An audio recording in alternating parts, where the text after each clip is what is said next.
ప్రభునందు ప్రియమైన శ్రోతలకు వందనములు. ఈ పోడ్కాస్ట్ కార్యక్రమం నాకు స్వాగతం.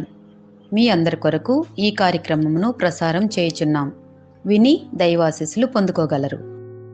మనం నడవడానికి మంచి బ్రాండ్ అయిన చెప్పులు లేవు అని రోడ్డు మీద నిలబడి బాధపడుతున్నప్పుడు ఒకసారి పక్కకు తిరిగి చూస్తే అక్కడ నడవడానికి కాలే లేని ఒక మనిషి కనిపిస్తాడు. మనకు లేనిదాన్ని చూసి ఏడవడం కంటే మనకున్నదాన్ని చూసి కృతజ్ఞతగా ఉండటమే నిజమైన ఆనందం. అందరికీ నమస్కారం. ఈరోజు నేను మీతో మాట్లాడబోయే టాపిక్ మన లైఫ్ని పూర్తిగా మార్చేసే ఒక సూపర్ టాపిక్. అదే కృతజ్ఞత, గ్రాటిట్యూడ్. ఈ రోజులో మనమందరం ఎలా తయారయ్యామంటే మన లైఫ్లో ఏది లేదో దాని గురించి ఎప్పుడు ఆలోచిస్తుంటాం. నాకు ఆ కార్ లేదు, ఆ ఫోన్ లేదు, నాకు అంత జీతం రాలేదు, ఆ ఇల్లు లేదు అంటూ నిరంతరం అసంతృప్తితో ఒకరితో ఒకరు పోల్చుకుంటూ బ్రతికేస్తుంటాం. కానీ ఒక్క క్షణం ఆగి నిజంగా మనకు దేవుడిచ్చిన వాటిని లెక్క పెట్టడం మొదలు పెడితే మన హృదయం ఎనలేని ఆనందంతో నిండిపోతుంది. పరిశుద్ధ గ్రంథంలో 1 తెస్సలోనియులకు రాసిన పత్రికలో 5వ అధ్యాయం 18వ వచనంలో ఒక అద్భుతమైన మాట ఉంది. ప్రతి విషయమునందును కృతజ్ఞతాస్తుతి చెల్లించుడి, ఈలాగు చేయుట యేసుక్రీస్తునందు మీ విషయంలో దేవుని చిత్తము.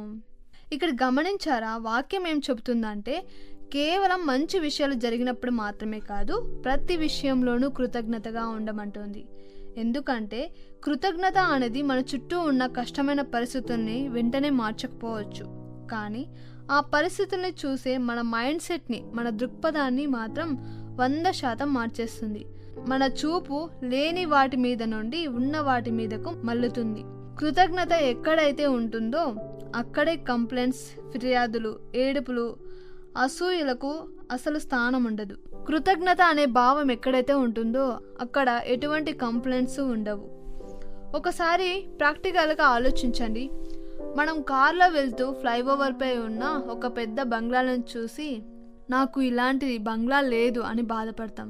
కానీ అదే సమయంలో ఆ ఫ్లైఓవర్ కింద ఫుట్పాత్ మీద పడుకున్న వ్యక్తి మన కారును చూసి నాకు ఇలాంటి ఒక లైఫ్ ఉంటే ఎంత బాగుండు అని అనుకుంటారు కదా. ఒకరి కలల జీవితాన్ని ఆల్రెడీ మనం జీవిస్తున్నామనే సత్యాన్ని చాలాసార్లు మనం మర్చిపోతాం. ఈరోజు ఉదయం మీరు కళ్ళు తెరిచి హ్యాపీగా శాశ్వత తీసుకుంటున్నారంటేనే ఈ ప్రపంచంలో లక్షల మందికి దక్కని ఒక సరికొత్త జీవితం మీకు దక్కినట్లే. మీకు ఈరోజు తినడానికి తిండి ఉంది, తలపై ఒక నీడ ఉంది, లైఫ్లో ఏదైనా సాధించడానికి మరొక సరికొత్త అవకాశం ఉంది. నిజానికి ఇదే మనం దేవునికి థ్యాంక్స్ చెప్పుకోవడానికి ఒక గొప్ప ఆశీర్వాదం. చిన్న చిన్న విషయాలకు, అంటే ఒక మంచి స్నేహితుడు ఉన్నందుకు, మనల్ని ప్రేమించే ఫ్యామిలీ ఉన్నందుకు, ఈరోజు మనం సేఫ్గా ఉన్నందుకు కృతజ్ఞత చెప్పడం అలవాటు చేసుకోండి. మనకున్న దాన్ని మనం ఎంజాయ్ చేయలేనప్పుడు ఇంకెంత సంపాదించినా మన లైఫ్కి తృప్తి అనేది దొరకదు. చిన్న విషయాల్లో కృతజ్ఞతగా ఉండేవాడికే దేవుడు పెద్ద పెద్ద విజయాల్ని ఇస్తాడు. ఈ పాడ్కాస్ట్ ద్వారా మనం ఎన్నో మంచి విషయాలు నేర్చుకున్నాం, కానీ వీటినన్నింటికీ మూలం ఒకటే, మన హృదయంలో కృతజ్ఞత ఉండటం. నోటితో ఫిర్యాదులు చేయడం ఆపేసి హృదయంతో థ్యాంక్స్ చెప్పడం మొదలు పెట్టండి. మీ లైఫ్ ఎంత బ్యూటిఫుల్గా మారుతుందో మీరే చూస్తారు. ఇప్పటి వరకు ఈ సిరీస్ని ఇంతగా ఆదరించినందుకు మీ అందరికీ నా హృదయపూర్వక ధన్యవాదాలు. Thank you.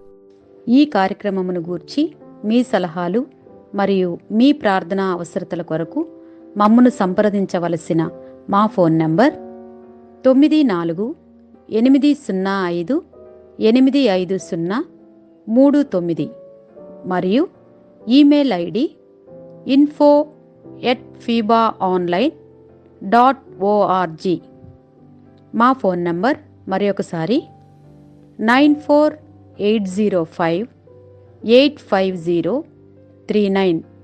Email ID info@fibaonline.org.